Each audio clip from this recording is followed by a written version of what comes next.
आज हम एक ऐसे विषय की गहराई में उतर रहे हैं जो आज दुनिया भर में लोकप्रिय है, लेकिन जिसकी जड़ें हजारों साल पुरानी हैं, योग।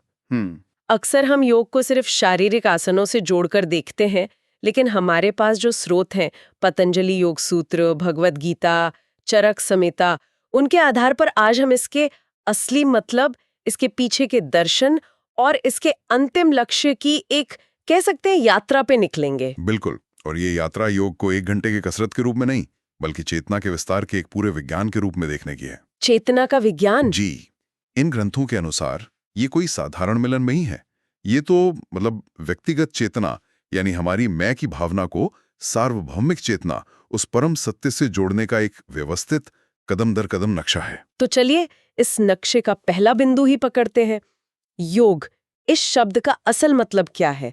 क्योंकि जोड़ना सुनने में बहुत सीधा साधा लगता है, लेकिन यहाँ किस चीज को किससे जोड़ा जा रहा है? बहुत अच्छा सवाल है। संस्कृत में योग शब्द युज धातु से बना है, जिसका अर्थ है जोड़ना या एक करना। लेकिन जैसा आपने कहा, सवाल यह है कि क्या जोड़ना है और कैसे।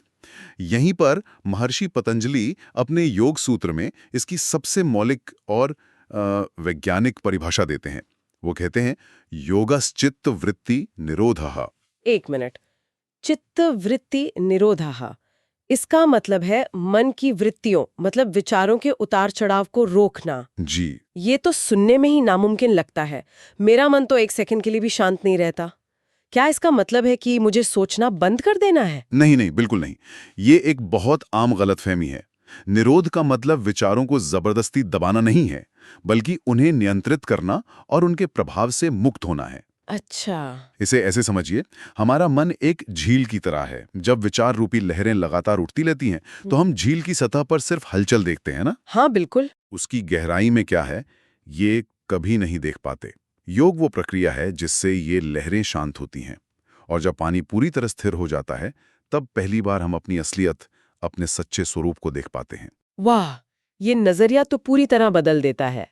तो ये मन से लड़ाई नहीं, बल्कि उसे साधने की कला है। बिल्कुल। लेकिन ये तो बहुत ही ध्यान और साधना वाली बात हो गई। क्या आम जीवन में अपनी नौकरी और परिवार के साथ योग का कोई मतलब है? यहीं पर भगवद गीता का दृष्टिकोण बहुत बहुत प्रासंगिक हो जाता है।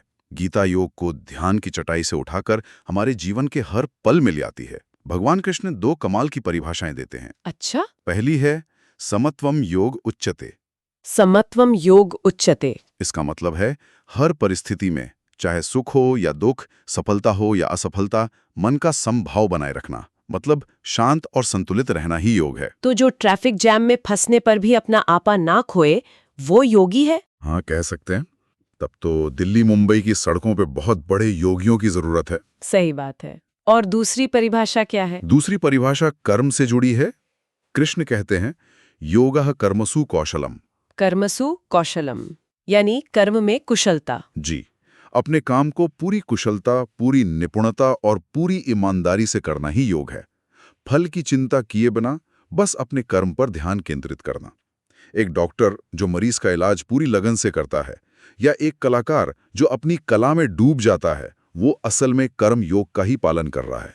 तो मतलब योग सिर्फ आसन करना नहीं, बल्कि जीवन जीने का एक तरीका है। एक मन को शांत रखने का, दूसरा जीवन में संतुलन का, और तीसरा अपने काम को बेहतर ढंग से करने का। बिल्कुल। तो यहाँ तक पहुँचने के रास्ते क्या हैं? क्या हर किसी को एक ही रास्ते पर चलना होता है? नहीं, और यही योग की खूबसूरती है। स्रोत हमें मुख्य रूप से 3 बड़े रास्ते बताते हैं, जो अलग-अलग स्वभाव के लोगों के लिए हैं। ओके।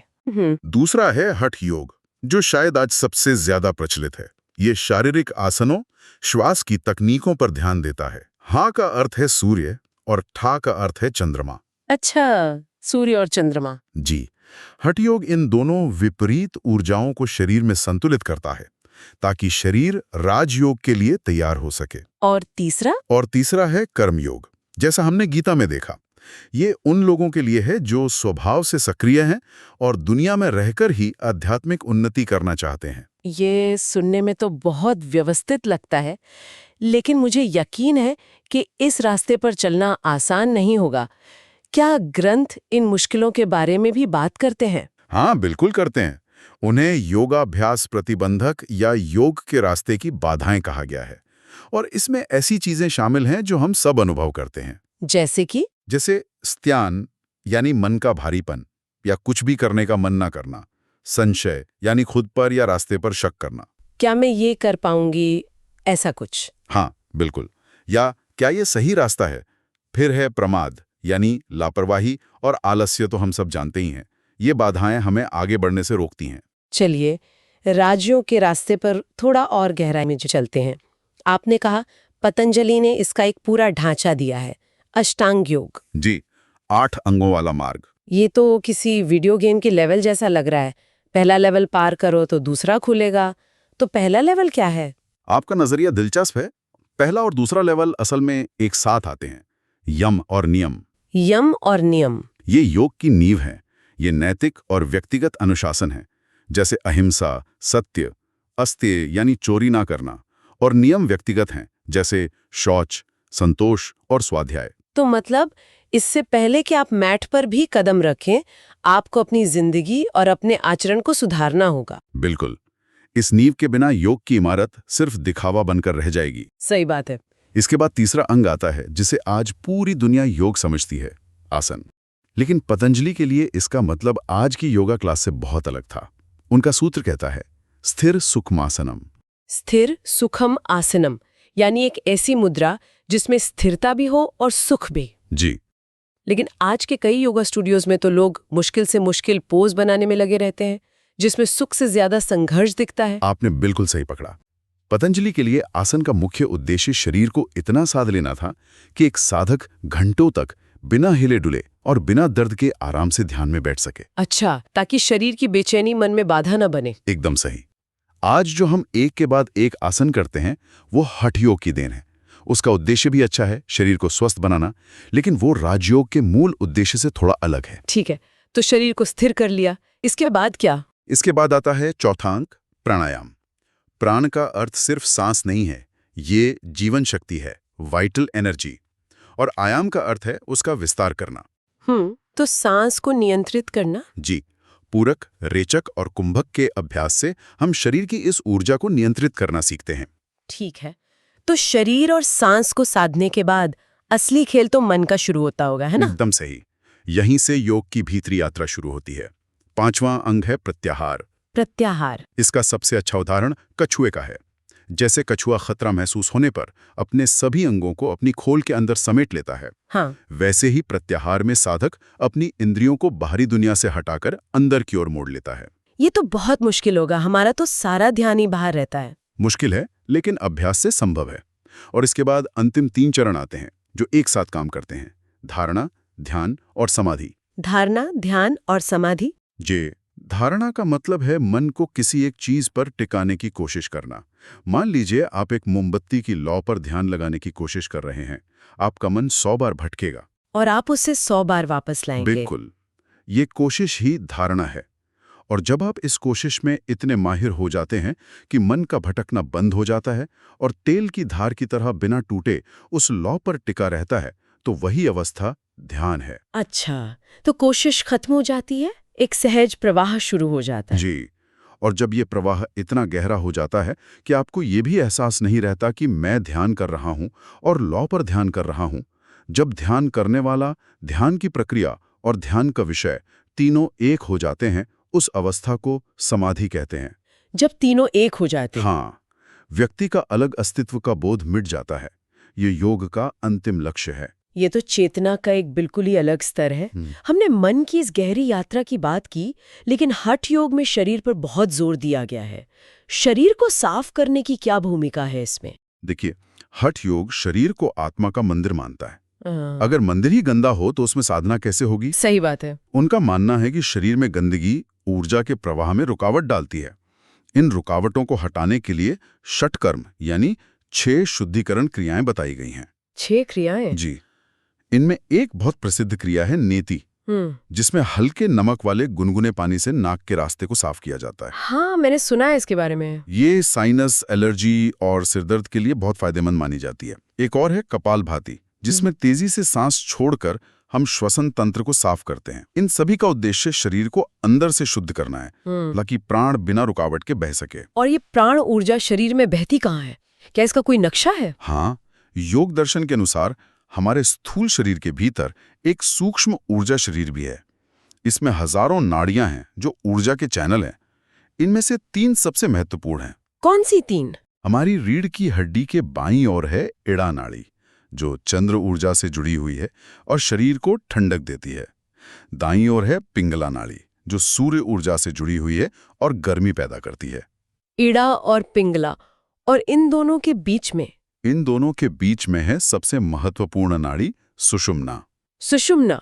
जी, जो रीढ़ के केंद्र से होकर गुजरती है। ज्यादातर लोगों में ये निष्क्रिय रहती है। योगिक क्रियाओं का एक बड़ा लक्ष्य इड़ा और पिंगला में संतुलन लाना है।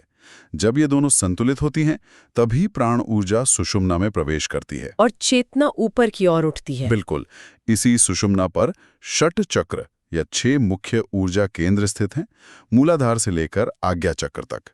तो इन सभी अभ्यासों, आसन, प्राणायाम, ध्यान, इन सब का अंतिम लक्ष्य क्या है?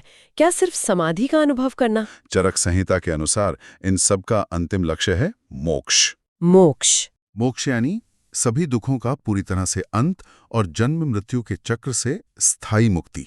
ये वो अवस्था है जहां व्यक्ति राग, द्वेष, भय, अहंकार, इन सब भावनाओं से पूरी तरह मुक्त होकर शाश्वत आनंद की स्थिति में रहता है। लेकिन आज की भागदौड़ भरी जिंदगी में मोक्ष जैसा लक्ष्य कुछ ज्यादा ही बड़ा अप्राप्य नहीं लगता? बिल्कुल, मोक्ष एक परम लक्ष्य है, लेकिन उस रास्ते पर चलने का हर कदम फायदेमंद है। जब आप आसन करते हैं तो आपका शरीर स्वस्थ होता है। सही है। जब आप प्राणायाम करते हैं तो तनाव कम होता है। जब आप ध्यान का अभ्यास करते हैं तो एकाग्रता और मानसिक शांति बढ़ती है। ये सब उस बड़ी यात्रा के छोटे छोटे लेकिन बहुत कीमती पड़ाव हैं। आज पूरी दुनिया 21 जून को अंतर्राष्ट्रीय योग दिवस मनाती है। इस वैश्विक स्वीकृति को आप कैसे देखते हैं? ये एक दोधारी तलवार की तरह है। एक तरफ ये बहुत अच्छा है कि योग के स्वास्थ्य लाभों के बारे में पूरी दुनिया में जागरूकता फैल रही है। हाँ, लोग इसे अपना रहे हैं। लेकिन दूसरी तरफ इसके सतही होने का भी खतरा है। जब योग सिर्फ इंस्टाग्राम पर सुंदर पोस्ट डालने या वजन कम करने का एक तरीका बनकर रह जाता है, तो हम उसके गहरे दार्शनिक सार को खो देते हैं। और क्या गलत तरीके से अभ्यास करने के कोई खतरे भी हैं? क्योंकि आजकल तो हर कोई ऑनलाइन वीडियो देखकर योग सीख रहा है। ये एक बहुत ही गंभीर मुद्दा है। स्रोत इस बारे में स्पष्ट चेतावनी देते हैं। बिना किसी योग्य गुरु के मार्गदर्शन के अभ्यास करना खतरनाक हो सकता है। अच्छा। जी, गलत तरीके से किए गए आसन से जोड़ों में स्थायी चोट लग सकती है। जबरदस्ती सांस रोकने से ब्लड प्रेशर बढ़ सकता है। यहाँ तक कि गलत ध्यान की तकनीकों से मानसिक अशांति भी पैदा हो सकती है। इसलिए एक विशेषज्ञ का मार्गदर्शन बहुत जरूरी है। तो आज की इस चर्चा से ये बिल्कुल साफ है कि योग केवल कसरत नहीं, बल्कि शरीर, मन और चेतना को एक साथ साधने का एक गहरा और व्यवस्थित विज्ञान है। इसका सफर युज यानी जोड़ने से शुरू होकर मोक्ष यानी परम मुक्ति के लक्ष्य तक जाता है। बिल्कुल, और इस रास्ते का हर कदम हमारे जीवन को बेहतर बनाने की क्षमता रखता है। बिल्कुल। अंत में बस एक विचार छोड़ना चाहूंगा। जी। योग एक शक्तिशाली उपकरण है, इसमें कोई संदेह नहीं। लेकिन विचार करने वाली बात यह है कि क्या हम इस उपकरण का उपयोग केवल अपने शरीर को चमकाने के लिए कर रहे हैं, या हम इसका उपयोग अपने भीतर के अंधेरे को रोशन करने के लिए भी तैयार हैं? क्योंकि असली योग मैट पर खत्म नहीं होता, वहीं से शुरू होता है।